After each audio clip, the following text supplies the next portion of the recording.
থকা যিমান ইয়াত মোৰ সাইডত বহি থকা মই নাম নাজানো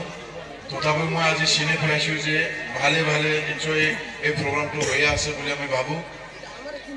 আজি এই কীৰ্তন প্ৰগ্ৰামত কালি আপোনাৰ এক্স প্ৰিন্সিপাল ছাৰে মোৰ ঘৰত যাই মোক কল যে মোৰ কীৰ্তন যে হৈ আছে ইয়াত আপুনি উপস্থিত হ'ব লাগে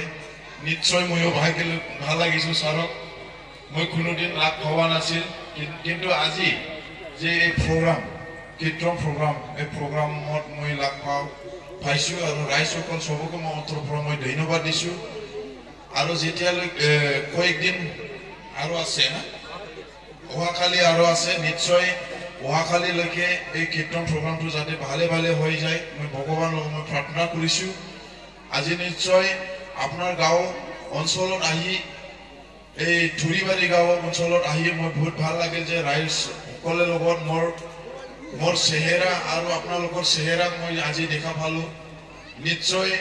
আগন্তুক দিনত কেতিয়াবা কিজান আপোনাৰ গাঁও অঞ্চলত আৰু নিশ্চয় আহিয়া কিবা আলোচনা কৰিবা কাৰণে বা কিবা কাৰণে মই আহিবও পাৰে ঠিক নাই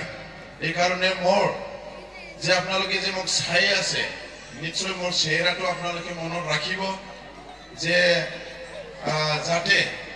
আপোনালোকে এই যে কীৰ্তন প্ৰগ্ৰাম যে হৈ আছে এই কীৰ্তন প্ৰগ্ৰামো যাতে আপোনালোকৰ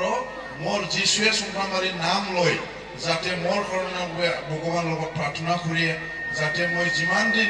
জীয়াই থাকিব ইমান দিন যাতে আপোনাৰ